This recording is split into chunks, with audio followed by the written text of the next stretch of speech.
मान्सूनच्या आगमनामुळे राज्यातील शेतकरी आनंदी। कोकण मराठवाड्यात पावसाचा येलो अलर्ट जारी। पावसामुळे शेतीच्या कामाला मात्र वेग।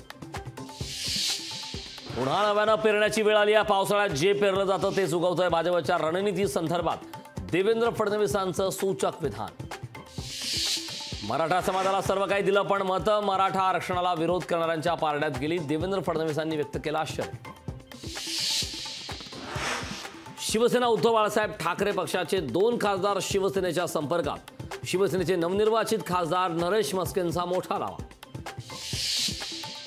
मराठा आरक्षण दिलं नाही तर 288 जागांवर उमेदवार देणार। नाव घेऊन पाडणार। विधानसभेच्या पार्श्वभूमीवर जरांगेंचा इशारा। नरेंद्र मोदी तिसऱ्यांदा पंतप्रधानपदी विराजमान होणार। शपथविधीसाठी रविवारी संध्याकाळी 7:15 वेळ। अखेर ठरलं। राष्ट्रवादीकडून प्रफुल्ल पटेलांची मंत्रिपदांची वर्णी। प्रफुल्ल पटेल होणार केंद्रीय मंत्री। उद्या घेणार शपथ। पक्षात मेरिटप्रमाणे मंत्रिपद मिळेल। मंत्रिपदापेक्षा पक्ष संघटना वाढवण्यात रस। मंत्रिपदाच्या चर्चावर श्रीकांत शिंदेंचं स्पष्टीकरण। राहुल गांधी असणार लोकसभा विरोधी पक्षनेते। विरोधी पक्षनेता म्हणून राहुल गांधींच्या नावावर शिक्कामोर्तब। नाशिक शिक्षक मतदारसंघात इच्छुक उमेदवारांची गुंडगिरी। नाशिक शिक्षक मतदारसंघातील डमी उमेदवार किशोर दराडे अद्याप गायब।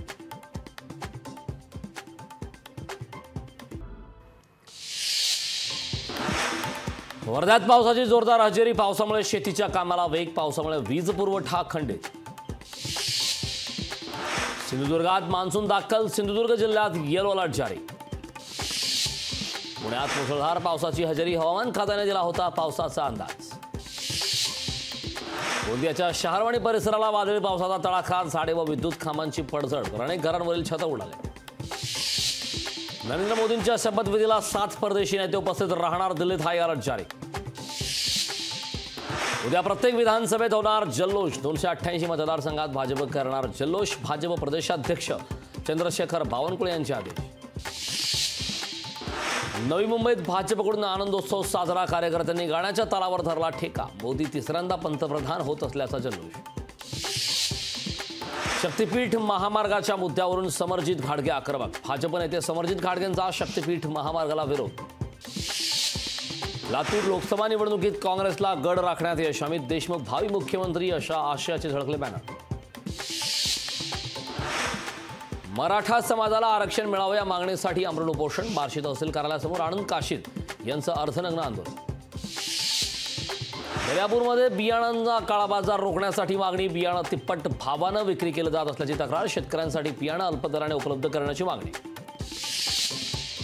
बीडच्या परळी तालुक्यातील कणेरवाडी गावात भीषण पाणी टंचाई। टँकरवर पाणी भरण्यासाठी ग्रामस्थांची झुंबड। गेल्या महिनाभरापासून पाणी टंचाई।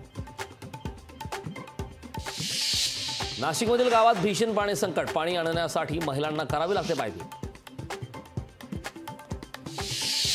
सांगलीच्या मिरजमध्ये बनावट नोटांच्या कारखान्यावर छापा। 1,90,000 नोटांसह 3 लाखांचा मुद्देमाल जप्त। बनावट नोटा बनवणाऱ्या एकाला पोलिसांनी घेतलं ताब्यात।